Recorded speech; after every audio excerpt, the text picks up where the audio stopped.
Venga, vamos allá. Nos metemos de lleno en un día de auténtica locura en la bolsa, para intentar entender de una vez por todas ese gran misterio. ¿Por qué las acciones suben y bajan sin parar? Para empezar, como en toda buena historia, necesitamos un protagonista, así que vamos a conocer a la empresa que va a estar hoy en el centro de todas las miradas. Y aquí la tenemos, nuestra empresa de drones. Como su nombre indica, fabrican unos drones de alta tecnología que son una pasada. Hoy nos vamos a subir a la montaña rusa del precio de sus acciones. Agarraos, que vienen curvas. Y un recordatorio rápido que es fundamental, tener una acción significa que se es dueño de un trocito, una parte minúscula de esa empresa. Imaginad que la compañía es una pizza gigante, pues una acción es una de esas porciones. Muy bien, suena la campana, el mercado hambre y ¡boom! Acaba de saltar la primera gran noticia del día. Mucha atención. Noticia de última hora. Nada más y nada menos que la Agencia Espacial ha elegido nuestra empresa de drones para fabricar 5.000 drones para una misión a Marte. Casi nada. ¿Y cómo reacciona el mercado? Pues con una euforia total, una auténtica locura. Todo el mundo quiere comprar y el precio de la acción se dispara como un cohete. Esto es lo que llamamos un mercado toro, optimista, con fuerza, todo hacia arriba. La lógica detrás de esto es la innovación. Los inversores ven un contrato revolucionario y se imaginan unos beneficios futuros gigantescos. En el fondo, el mercado no está comprando el ahora, está comprando una promesa, una historia sobre el futuro. Y cuando parece que la cosa no puede ir mejor, pues va y mejora.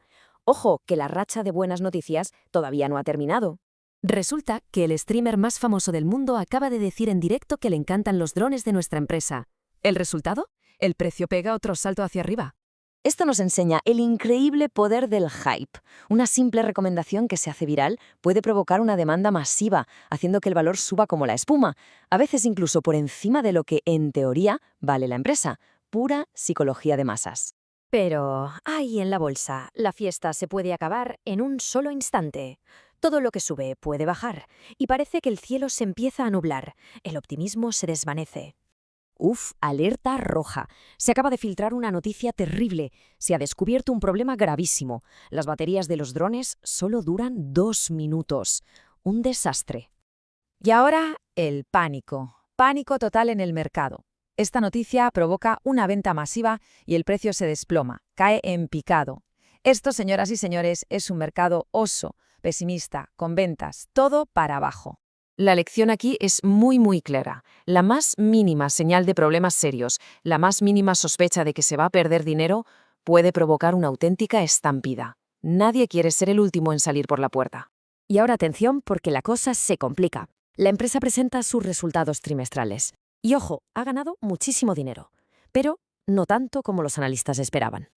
Y aquí viene lo que a mucha gente le cuesta entender. La empresa ha ganado dinero, pero el precio de la acción cae. ¿Cómo es posible? No tiene ningún sentido, ¿verdad? Pues sí que lo tiene. Y esta es una de las reglas de oro de la bolsa. No basta con hacerlo bien, tienes que hacerlo mejor de lo que todo el mundo esperaba. Si no superas las expectativas, el mercado te castiga. Así de simple y a veces así de cruel. Y por si el día no estuviera siendo ya bastante movido, para rematar, entra en juego un factor totalmente impredecible, el rumor. Empieza a correr la voz de que la fábrica podría cerrar. Nadie lo confirma, no es oficial, pero da igual. La incertidumbre es veneno puro para el mercado. Sin información clara, el miedo se apodera de todo y el precio se hunde. Es que es pura psicología. Cuando los inversores tienen miedo y no tienen datos fiables en los que apoyarse, muchos venden por si acaso. Es el famoso efecto rebaño en plena acción. Bueno, menudo viaje, ¿eh? Después de toda esta montaña rusa de subidas y bajadas, ¿con qué nos quedamos? ¿Cuál es la gran conclusión de todo esto?